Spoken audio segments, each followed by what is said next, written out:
Here we go. All right. So I am excited to be able to meet with a fellow surviving sibling. This is Earla, and Earla and I have been corresponding on social media for a while now. Mhm. And she has a story, and we're meeting very early for her. It's 7 a.m. in Canada. And what part of Canada are you? I live in, it's called the Fraser Valley. So we're an hour and a half east of Vancouver. So in British Columbia. So we're West Coast. Okay.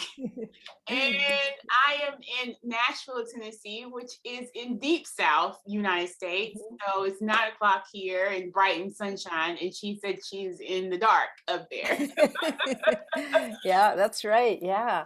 I love Um, I, I live in Harrison Hot Springs, and yeah, this is actually we've lived here for, well, in the area for 30 years. Um, and shortly after we moved here, my sister moved here with her family. We're originally from Saskatchewan in the prairies in Canada.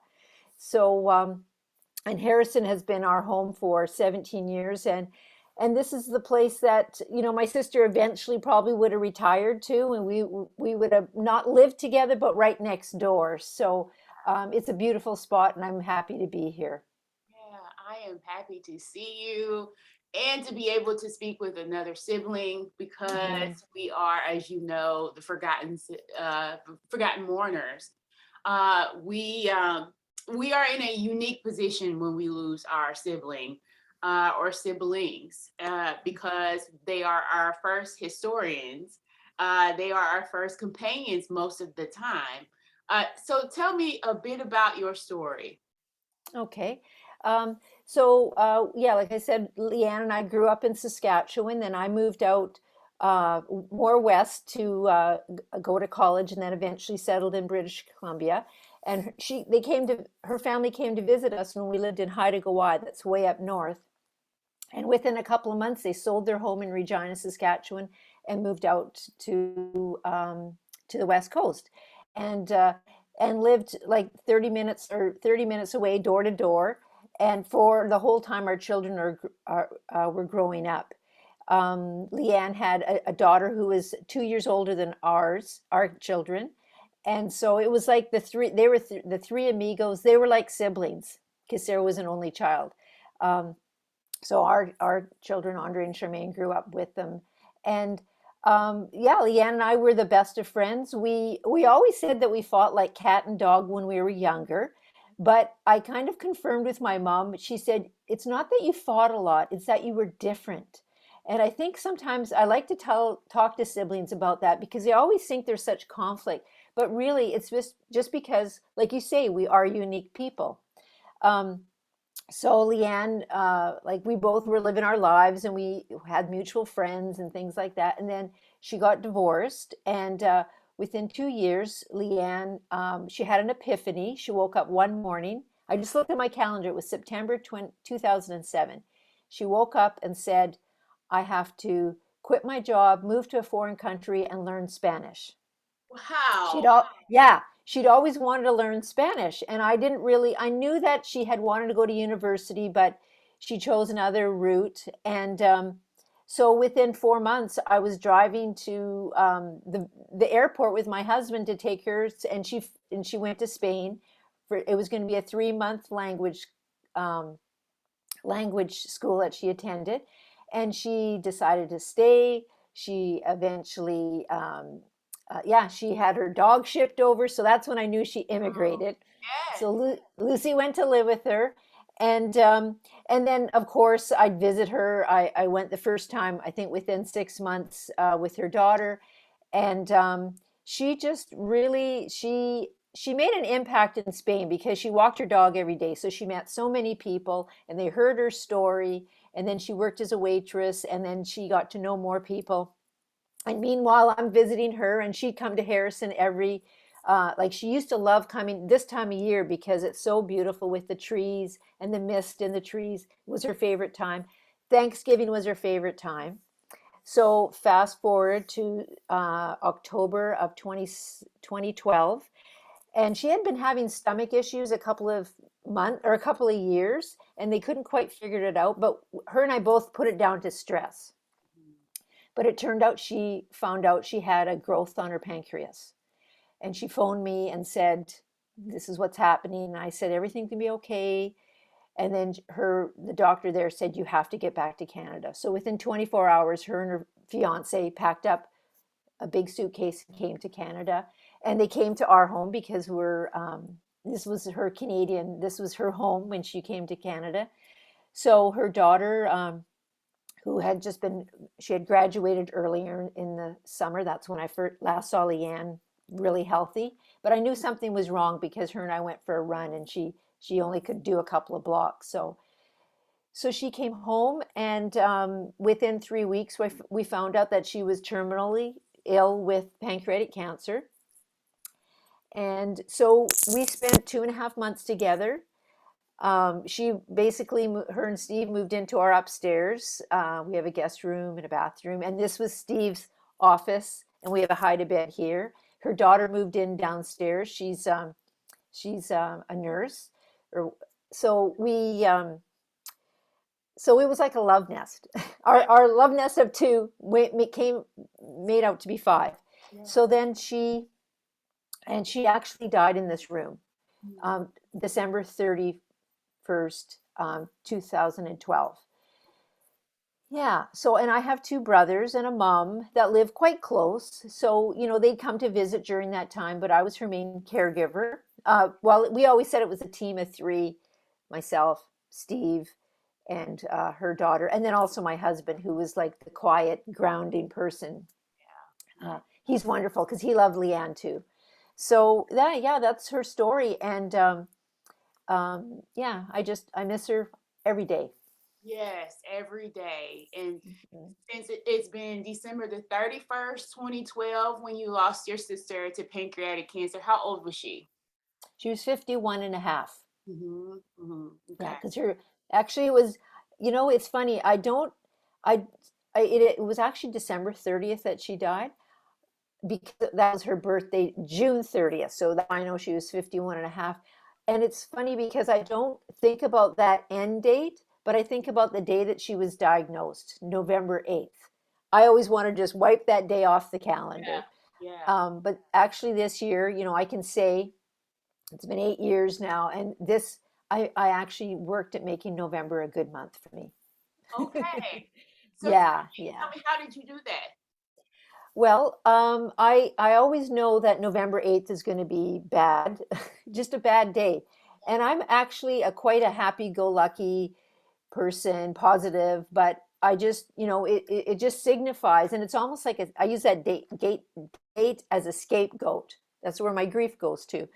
But this month, it's funny because my sister and I forget who gave each other the card, but it said something about being brave and put on your big girl underwear.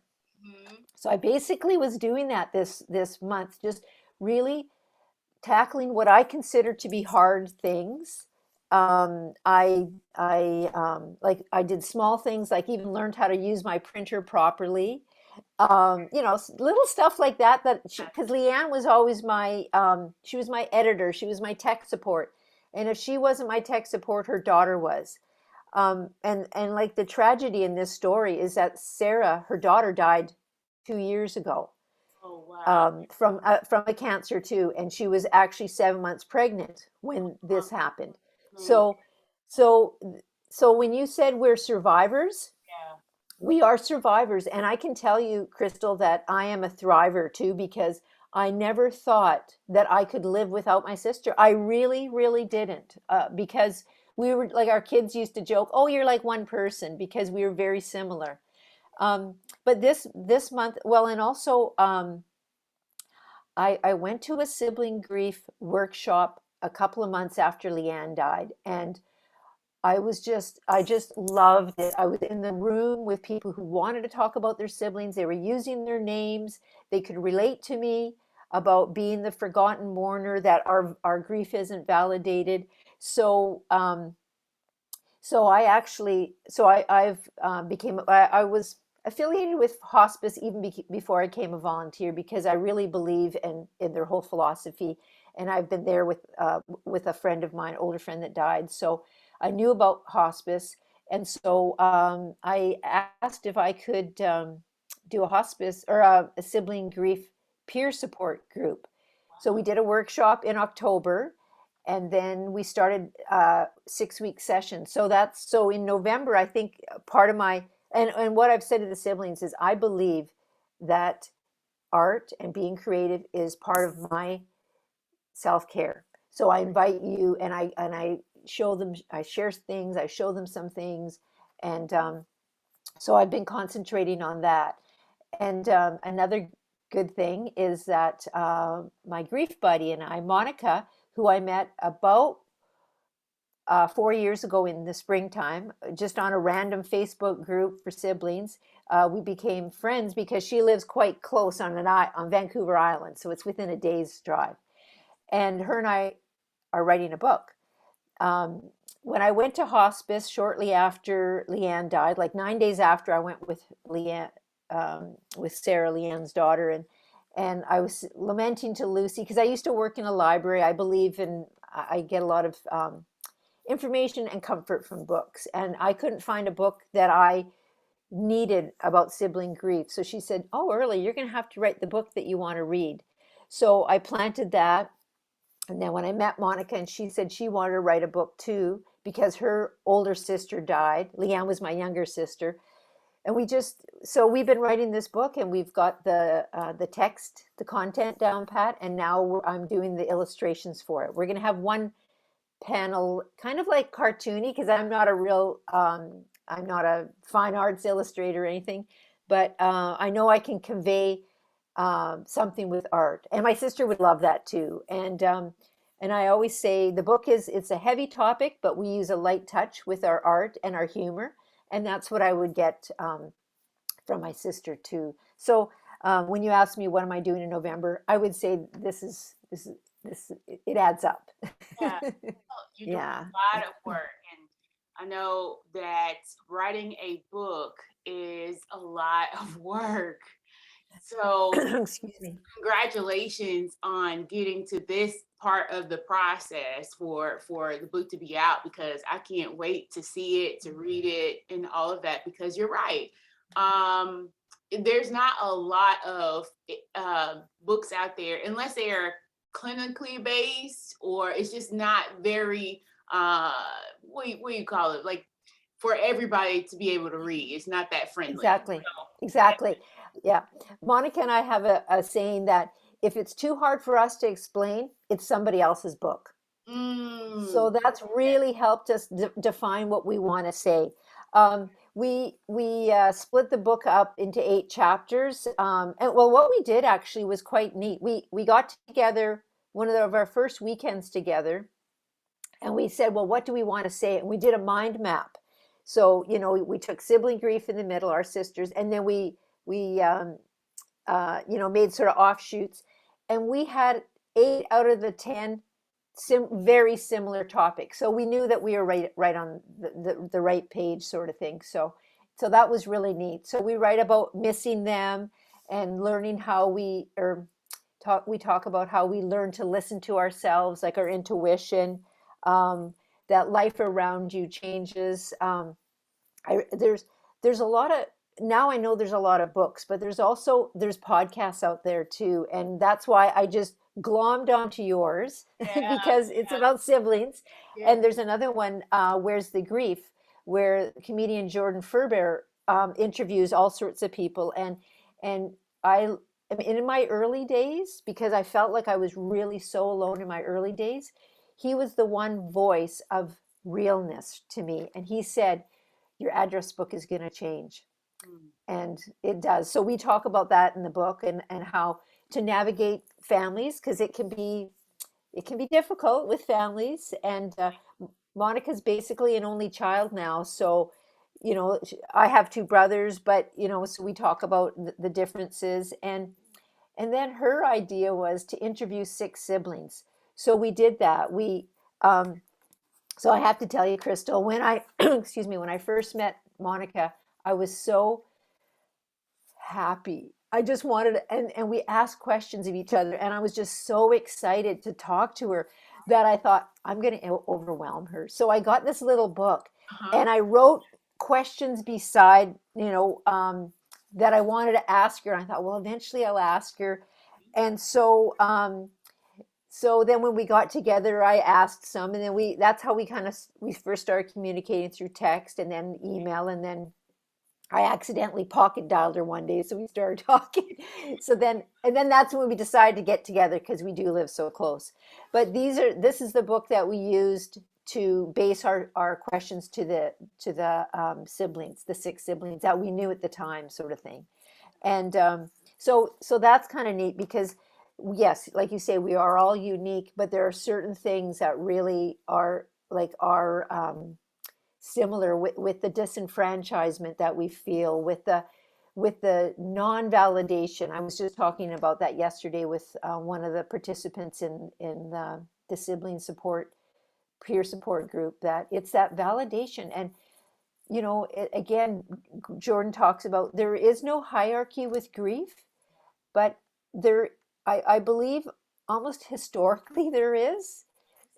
There's another really good book called The Empty Room, and she actually gives a chapter about that's basically the history of sibling grief, and I found it quite fascinating. But it's like, yeah, we are pushed to the side, and also we often have to take right over because our parents are so brokenhearted, which is, yes, they're brokenhearted and we understand that, but we need to look after ourselves. And I think that's where I like to tell my story, because it's all about caregiving, because we love our siblings. Yes, we, yes, yes. we love them to pieces. So that's why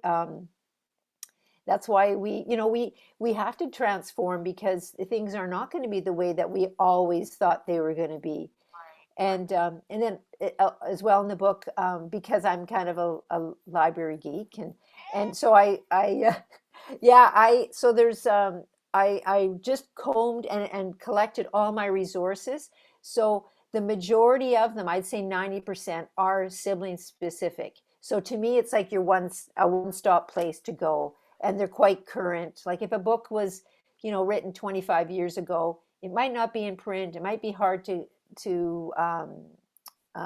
obtain. So, and Yeah. then we have also an appendix where I've got permission, for example, like there like a chart of feeling words or a circle, because lots of times, like you probably know in your work, like lots of times we don't have those words. We just have the words like good and bad. I'm having a Yes, bad day. I'm having a good yes, day.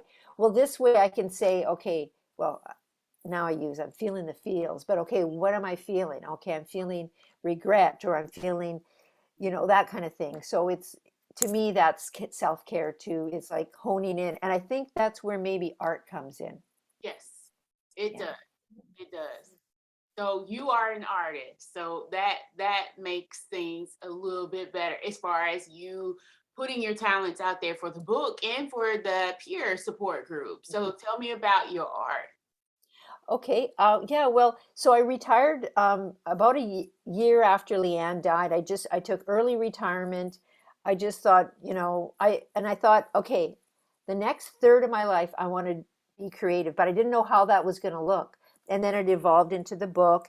But also, I used to, like, I just, because there's no art therapy in our town, um, and I've always liked drawing, but when you get busy being a mom and working, you don't do a lot of art except for maybe on holidays or something. So I just started doing, like, I went to the library and got a book about art art therapy and different ideas, and then I just started doing things like this. So this is it's I traced my hand, because I think hands say something about service, about helping hands, about like my sister said when she was dying, she said, hold your hand on your heart and think of me. So this is a and also when we were kids, Leanne was, because we were very similar in size. Mom would make clothes in blue, and her and mine were in red or something like that. So I always think about blue and red together for us. so I did This Is About Leanne, like she was a gardener. It was pristine, and I had some dandelions. Yeah. And then so this is our differences, and this is how we overlap, how we're the same. Like our family loves food, we love sharing holiday meals together. We would contribute to each other's, bring a dish to share, that kind of thing. Um, so really, it was my own way of doing things, that because I didn't know what else to do, Crystal. Like I didn't know how I was going to do it. Yes, I did go to uh, a counselor, a grief counselor, and then I joined the grief group, but there was no siblings there. Yeah. And so that was really like I wanted to glom onto somebody so bad to relate to what I was going through. So yeah, so I just started, and then I would just make little books, and then I'd write a little story how I was feeling and draw a little, that's a little bird, lonely bird in a tree. Yeah, so that's just I did a lot of doodling. Let's just put it that way. I did a lot of doodling, and that to me, and now I know doodling is is everything in feeling good. And it's, even like I have no idea why I did this, Yeah. but it was just in front of the TV and with watercolor pencils, while I was learning about art, and um, I would try different mediums and things like that. So so then when I joined, uh, TCF had and then, okay, pandemic hit, Yes. and TCF, the Compassionate Friends, they're throughout the world, I believe. Okay. Not so much active in Canada, but very much in the States. And they had two sibling Facebook groups. And I joined one that does a Zoom call every week. Okay. And I'm kind of a fidgety person. You might have noticed because I talk with my hands. I'm holding my hands. Yeah, there you go. That's okay. I got to get in that habit. Oh, so so then I said, "Do you guys ever do art?" Because like I was always kind of doodling, and I would draw pictures of the people in Zoom because I was learning how to draw faces. So then I just started. So then they said, "Well, yeah, we you could do a night of art, Earla." So I did that for 10 months. Well, we first started Mondays and then Wednesdays. Every Wednesday for 10 months, I would do. I would sit here in this chair at 4:30 in the afternoon, my time. 7:30. Most of the people are out east, and and then I would introduce either well, here's sort of one here. This is one that I did before the group, but so I made a heart, signifying my sister, and I put her in the middle, and then what do I my favorite things about her. So super simple, takes 5 minutes, 10 if you want to color it. And because my father died over 30 years ago, and about 10 years after he died, I I started forgetting things about him, and I thought I don't want that to happen with my sister. So I actually, I just made a duotang book for myself, and actually I made it for my son, and I wrote him a story about my dad. And I said, you're not always going to be 10 years old forever, but I do want to tell you stories about your grandpa. That's us in the snow. And I'm so glad I did. So, and at the time I had a few pictures of his, but he was a guitar player. I didn't have a picture of him playing guitar, so I used a magazine. And that's where, I tell people, you don't have to be a great artist. Don't wait for things like that. You can use magazines, you can use collages, very simple symbols, shapes to tell your story, because that's what siblings want to do. That's what I'm finding in the grief group. Um, I had to actually go to grief group twice. Back 7 years ago. The first time I couldn't talk. I cried the whole time. I but I listened, and I always say listening is just as important as talking. So then I went to the second one, and that's when they said, because I used to make little books called zines. They're little handmade books. And they said, "Oh, Earla, would you share how to make one?" So I did. This is the first one, one of the first ones I ever made. when I was little. It's all about when I used to work in a library, and my sister and I, we, uh, like I was the librarian, and she was the my first customer. And then one day, my dad brought home us a date due stamp and pad, an old one from work, and I thought I died and went to heaven. I was so happy. So it's just a little story about, me growing up and working in the library. That's me, grade one. Too I cute. love I love the saddle shoes. I Yeah. think they're hilarious because it tells you the era. That was 1969. Oh wow, it's so cute. Yeah. I like it. Yeah. I Yeah. like it. And it's just a very simple way to tell a story. It's called a one-page zine. This is a little bit smaller, but that's what it is. It's Okay. just it's a very small way to tell a story. I've made bigger ones. Here's one I just and so I knew I wasn't just surviving. I knew I was thriving when they said to me, "Earla, would you show us how to make zines?" Mhm. And I did that, and then I did then I did a group with children, Yeah. and I thought, oh, I'm gonna cry. Oh yeah. And I think sometimes we hold ourselves back because we don't want to cry. So anyway, so when I was in the library, I used to use these nesting dolls sometimes to tell a story about like how I came to literacy, even because I wasn't a very good reader, but I grew up in the library because my dad was a real library user. So I used the nesting doll idea to tell my story about the people that have died in my family, and then there's me with my little basket. Oh So and then just how to like it's just a little story how to make a zine, and yeah. then I have all different kinds that I made, but I wanted to, and then like there's all different shapes. Right. So so I kind of put down on paper how I was feeling about it, and then I could do it, Crystal. I could do it, and I could share it with the children. And I've since gone on to co-facilitate a grief group at the local school.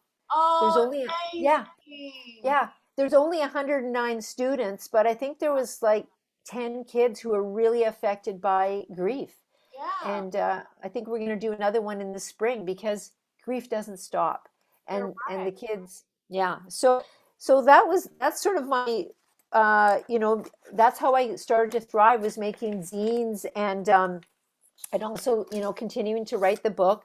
And Monica and I were getting, uh, well, we had lots of trouble with like Dropbox, and oh, Yeah. I was getting so frustrated. So I got one of these comic, it's just like a made comic book, and it's got the panels in it. And I just started drawing pictures one day, just and telling my story about what grief was like, and like you're all alone, and and then I met Monica, and then we met another lady from Boston. So and we've been having coffee every Sunday morning for almost 3 years. Oh my goodness. Yeah. Yeah, yeah. And that's another way to thrive, and and also I feel like it's a way to be creative too, because um, you have to find those siblings. You have to use whatever means you can to find those siblings. I mean, like we know now, it's getting easier with podcasts and also with Zoom. But when I started out, 4 years ago, really looking for somebody and it's sharing your story and Yeah. saying their names. I Yeah. think that's so important. Yeah, Yes. yeah, That's yeah. amazing work. Amazing work that does not we don't see groups like this a lot, especially in my town of Nashville. We do have, of course, a live hospice. We those groups are available. But Hmm. as far as sibling groups and talking to schools, talking to kids, or having those times to even have a curriculum or anything in Yes. schools is lacking. And I believe we're in that period now because we have been through COVID, that it is very important. It is really all of our jobs to really dig deep into this grief. Yes. It, you are absolutely right, and I think I think the word it's our way of giving back and giving of service when we realize that. And that saying, by Maya, when you know better, you do better. Better, yeah. And and so we know better. We know how it felt. And as adults, we could figure it out. We are articulate. Kids don't complain. You Yeah. know, they don't talk about their pain, and but they feel it. And you know, and I have a very good friend whose father died when she was 5 years old, and I see what, you know, like how resilient she is because she went through that, but it took many years. Years. Yeah, So, and you know, like we want better for our children, and we want better for our workplaces. You definitely. know, like, I mean, to get 3 days off when a sibling dies, if you're lucky, you Yeah, know, yeah, that is, you know, when, because people don't realize, and the whole thing is, it's because people don't want to talk about it. right. You don't want to acknowledge that somebody your own age is Yeah, going to die, yeah, like your contemporary.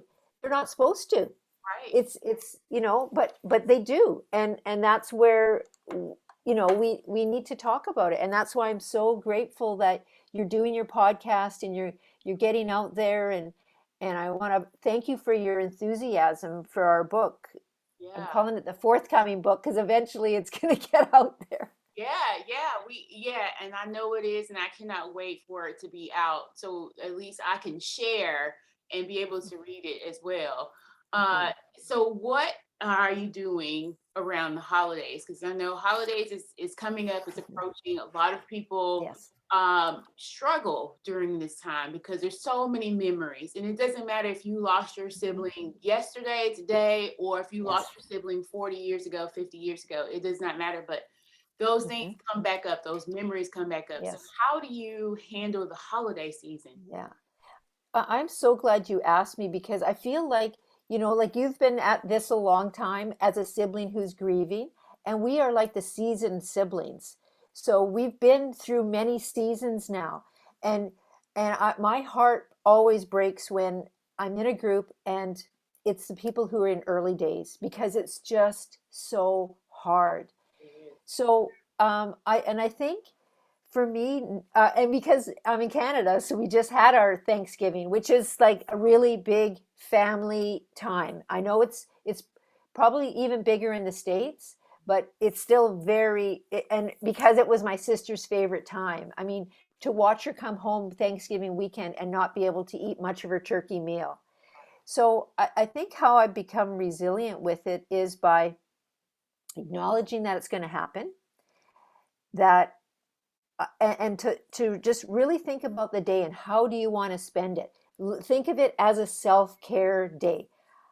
So you know, even if your household is full of family, try to find 15 minutes and say, I need a nap, you know, like that kind of thing. Like don't be somebody that has to do everything and, you know, have the perfect thing, because it's not going to be perfect. Your sibling isn't there. And I remember the first Christmas that our son, when he moved away, and my daughter and I, we were ready to go. We wanted to go somewhere else. We Yeah, didn't even want to be in the house. yeah. And my husband, he's wise because he had an older brother and a younger brother die. So he's been there, Okay. but he's, and you know, he's not one to talk about it much, but I know he's lived through it. So to me, he's a resilient person too. And he said, Earla, it's going to be really different for a few minutes in the day, and then it's going to be okay. Mm, So when I just kind of embrace that, I do need to think about that. Yes, it is really different. Got to feel the feels, and then it's going to be the way it is. You know, it's like I think also it's like we need to normalize grief too, mhm. and we need to take it out of the closet or take it into to the sunshine. And so it's like, find those things that bring you joy. Go into nature, like make it a new thing in your family if you've never done it before. Go into nature. I find such solace in nature. Me too. When I said to you that my sister was the blue color and I was the red color. Well, now when I see a sky like that, I feel like my sister's there. And that, in my early days when I came to that, it just made me feel so much better. So So it's just really also being like an observer to yourself and just think, okay, well, what makes me happy? Ask yourself first thing in the morning before you even get out of bed, what's going to make me happy today? And and try to fit it in. Yeah. Fit it in. Make it because nobody's going to give you that time to cry or to feel. You got to feel it and then go on. Yeah. Making their favorite meal or a part of their meal. Like my niece, she loved this cauliflower tarragon thing that I made. So I made that. Um, and just, and saying their names. And that's the hardest part, I think, Crystal, in the early days, is because sometimes people don't want to say their names because they think they're going to make you sad or you're going to make them sad. Well, they're already sad. They're already thinking about that person. Yes. So it's almost like you open up, you've got all this building up inside and you can just open it up a little bit. Mm. But I mean, I strive to do it in a gentle way. And because that's just my nature. But um, you know, and this year I made well, because I met a lady from Mexico, and they honor the Day of the Dead. I Right. the I can't pronounce the Spanish way to say it, Mhm. but I made myself like a table full of color, my sister's pictures, my nieces, my dad's, my grandma's, and I had my nesting doll sitting there, and a card that my niece gave me. I had flowers, so and and I showed my grandkids because I wanted to be able to talk about the people that are not no longer in their like physically in their family. So it was just a gentle way to say, hey, what do you think of this? And, I had a musical instrument because we like music. And yeah, so um, uh, yeah, the holidays, they're hard. But I think if you just can go into it and actually feel the feel even before the day, because sometimes it's that lead up that really makes you nervous. And just like how I did this year, I said, I mean, I don't even know if I did it consciously that I wanted to have November a good month, but I know I've always wanted to erase the whole month. So that's why I tried to fit in and just getting out and moving, I think is super important. I think I see an exercise bike in the Yeah, back right there, behind me, yes. so listen to your favorite listen to their music, really, because I think music is so powerful. um, I live a half hour from the city where our grief group meets, and the first couple times I would just listen to my sister's music, and I just had a good cry on the way there, Yeah. and it's being vulnerable in front of the people that you love because they're going through the same thing in a different way, but they're going through the same thing. Yeah, Yeah. yeah, I like that. And all in all, that seems like it's more giving yourself grace for the feelings that you have or will be having, the thoughts, all of that, and just giving yourself that time. Because I was not that person to give myself that time, but that time took over when I decided, when it decided, hey, enough of stuffing it. uh we have to emote, we have to, your body will get its time, your emotions will get its time. And I've talked a lot about this, it will come out in different ways, like depression or anger, or making decisions that are risky, substance abuse and use, or trying to replace your emotions with something to feed and fuel it, and every time it does not work. So I have been there where it's like, oh, well, I guess I'll just sleep, or I guess I'll eat it away, or I guess I'll just somehow run it away. But you can't. Eventually, your body will be like, no, shut down. I'm crying. I'm having a moment. So yes. definitely, yeah, yeah, Yes, I relate to that because, like I said, my father died 30 years ago, and our family wasn't really one to talk about him much. But my dad was the funniest guy. He loved kids, and I found I was crying when I talked to my kids about him, and I thought, I don't want to do that anymore. So I was with my friend when her husband died, and it took that. it was 12 years after my dad died that I really put the pieces together. I took 4 days off work and laid in in my swinging bench in my backyard with my journal, a jug of water, and my box of Kleenex. Yeah. And that's probably around the time where I thought of writing about my dad. But yeah, because we need to acknowledge it, and it just it gets easier. Like as you and I know now, it gets easier. We can say their name Yeah. and not have a lump in our throat, because for the longest time, like with my sister, it was Ritz crackers. Yeah. Like I'd say to my husband, "No, get the big box." Yeah. Like I was just, Yeah. oh yeah. So it was so, and I haven't had a Ritz cracker in a long time Yeah. now. Yeah. Yeah. Mine was animal crackers. Yeah. So I get it. I totally get it. And I believe it was the crunch of it. It was everything. Mhm, And then mhm, reminding you of you, for me, the animal crackers reminded me of being mhm. a kid. Uh, Yeah. so yeah, yeah, that this is all good information. And Mhm, it really inspires me as well because it's something I was already thinking about in my own area, providing a service to adults and to children in a peer group setting. So this has given me again the inspiration to reach out to a live hospice and reach out to some other places to be able to provide that. And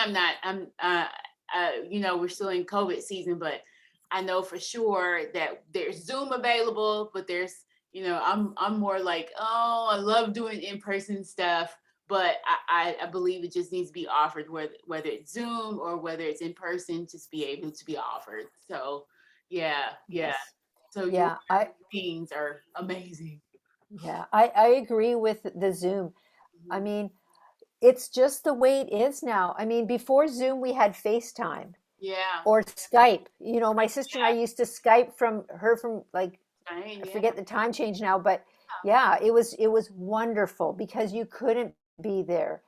And um, I feel like, and also it's almost like sometimes I think like for example, this is my experience with Zoom and the TCF people, that because we're so vulnerable and we hear each other's stories, we are witnessing, and it almost makes us braver to do it with our own families. yeah, So, and also I didn't realize what Monica and I were doing as grief buddies was peer support. Like that was news to me. I didn't get that, but that phrase is so powerful.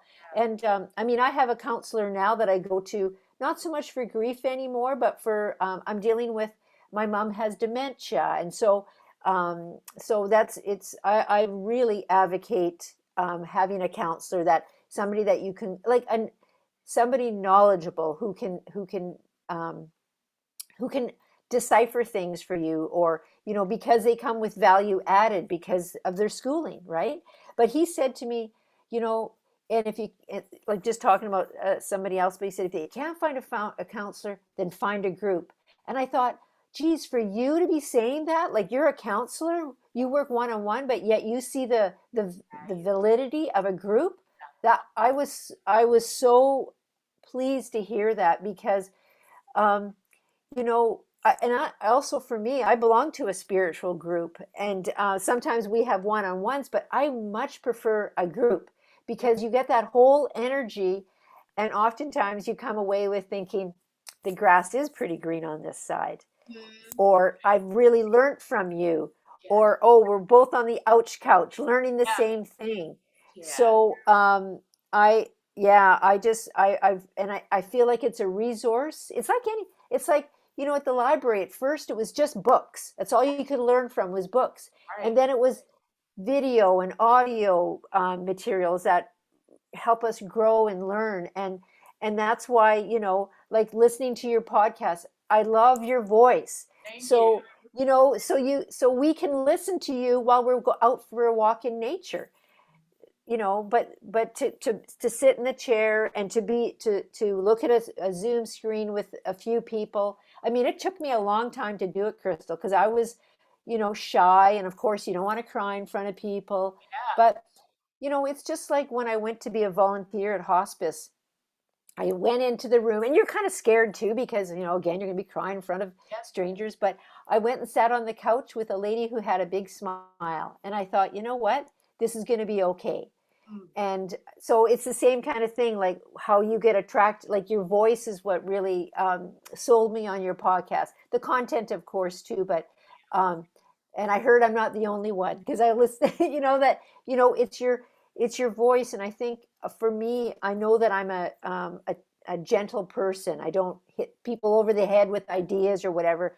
I basically invite them to try this, or this is what I'm doing. Like you might find, like yesterday we did in group, we talked about hands, Yeah. and I said that let's talk about name, like draw, trace your hand because it's so easy. It's right in front of you, and then um, talk about, or you can write down 5 things that you find joy in, 5 things that you find you're grateful for, 5 memories of your person, 5 places in nature.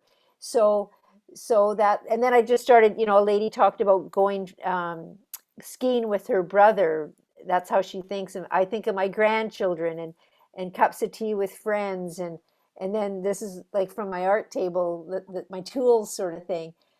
Um, yeah. So, because you're going to forget too. You're going to grow and change with your grief, and you're not going to remember how far you've come. Like that's why I say we're thrivers. I really learned that from a book called Better Off Bald by Andrea Wilson, who does she has a podcast now. She's really I think that's the whole thing, Crystal. What you're doing is you're advocating for sibling grief. You know what it's like not to have the support, to not be validated, and and then how we've grown. Like you're going to be doing peer groups now, and you've got the like the bravery now to go out and do that because like you're a professional when it comes to sibling grief. We all, if we've lived through it, because you know what, Crystal, that's the thing. Like I read or heard um,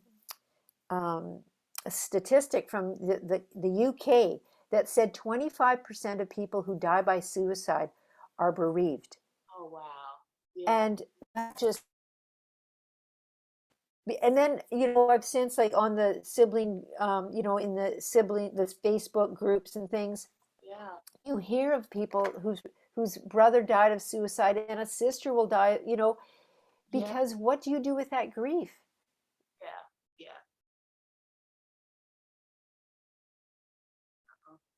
Kind of freezing up. So that's why I really support you in what you're doing. And Monica and I, we say with the book, we love, her and I both love to travel, so we want to travel around to meet other sibling Yeah. groups and to empower people. Mhm. When my sister was dying, we went to a lake not too far from where we live, and her and I and her daughter laid on the dock, and she said, "Oh, we should do a meditation." So I said, "Okay, I'll kind of just," so I just kind of walked us through meditation, similar to the one I just heard that you had done on your podcast. And then we talked about the ripple, and that we all have a ripple. And my sister and my niece might not be here anymore, but the ripple is. And I think that's a beautiful thing. Like even in November, like like the dreary season, even in this season of like when with the new people who are grieving, there's some part of them that's going to ripple, and they're going to have, and somebody else is going to feel a little bit better, or they're going to learn from somebody else's ripple. So yeah, yeah. I'm so thankful that you're out there, Crystal. I'm Yeah. thankful that you are out there as well. The work that you're doing, it is not in vain. It's not void. Anything like that. I am very touched and feel like a common thread with your story and with you. Even though I've never met you in person, I still feel a very much commonality, like we're related. And that's just one of those things where I could, probably look at you and you would know if we were in the same space doing a peer group, you would know, because you've been through this. And in so many times in so many years, we have been around people who just don't understand. And, to be able to be and talk with someone who does understand is amazing. It is amazing. And it's like, Yes. whew, deep breath. Yes, Yeah, exactly, yeah. exactly. The thing that I learned from Lucy at Grief Group, or when I was in counseling with her, was it's almost like the grievers have to be the teachers. Mhm. I never wanted to be a teacher.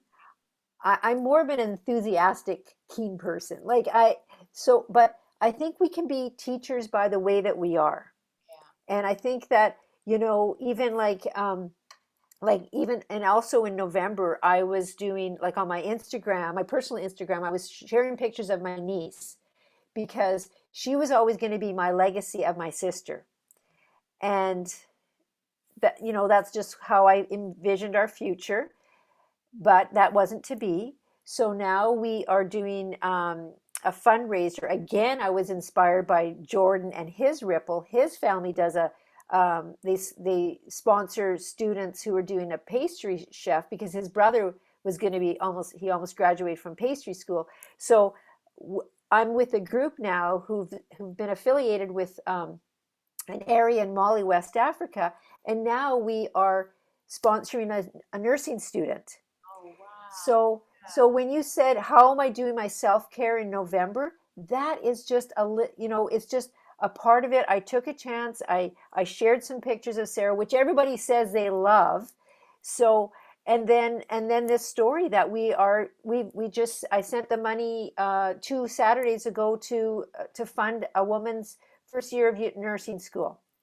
So she's going to be it's that ripple that is just, and I think also it's a creative way. And that's what I was going to say. Like, we are all, like you said right at the beginning, we are very unique people. I have a girlfriend whose mother died 6 months ago. Her mom was a niece, and she said, Earla, I can't remember her exact words, but she's not participating in the scholarship for Sarah, but she bought a bunch of food for their food bank in their town. Yeah. So to me, it's like, how do you honor? And that's the other thing in like around Thanksgiving is that, you don't have to be buying stuff. You can be of service, give people an experience, sit down and go through a photo album of your loved one, with somebody else. Tell a funny story about your sibling. That to me is being creative, and it's your ripple, and yeah, Yes, yeah. love it. Your ripple.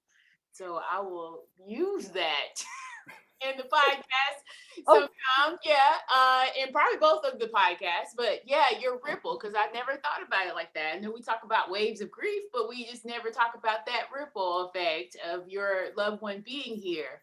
And your love for them and you're honoring them. So yeah, yeah, thank you so much. Um, Before we wrap up, uh, mhm. what is one thing that you would really say? Because you've said a lot, but to wrap up, what would you say to a newly grieving sibling? Oh, to hang in there. I don't know how else to put it. Just honor your feelings. Take time for yourself. Self-care is one of the most important things. It's like that pyramid, right? You if you don't look after yourself, things are not going to it's not going to go well.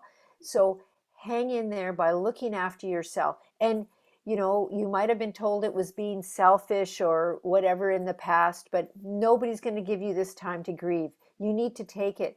If you need an extra week or two or a month from work, you advocate.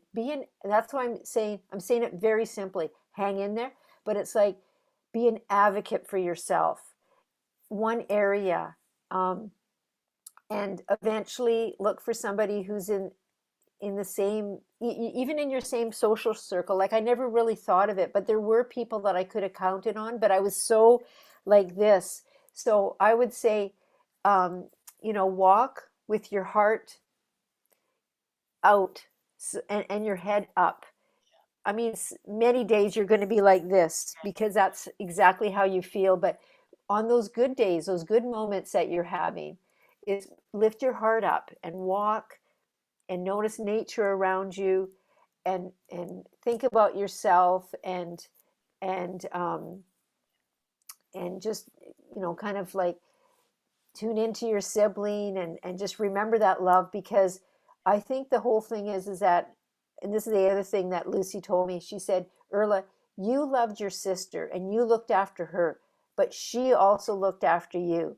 So now often I'll say to myself, like if I'm doing something self-care, I'd think, oh, Leanne would like this about me. She'd be happy for me. Yeah. And I don't usually think, I don't put my thoughts into her back to me, but I know she'd be happy for me. She would be that I'm looking after myself. Yeah. Yeah. Yeah. Yeah. Oh, yeah. Yes. Well, I thank you, appreciate you for all your work and for your time this morning on a Sunday. And I just pray that one day we do get to meet face to face, that the Hmm. Lord will have us some time that we're able Hmm. to meet, and Yes. just break bread fellowship with Yes. another sibling. And being so far in Canada, that's just the times that we're in, that we're able to Hmm. do what we do Yes. online and making it more making more of a connection. So I'm grateful, and take care of yourself like I know you are, which is really good. And Yeah. yeah, thank you. Oh, you're welcome, Crystal. Thank you so much, and I look forward to your podcast, and all the ripple that you're creating and will create. Yeah, yeah. Yeah. Take that. Take care. Thank you.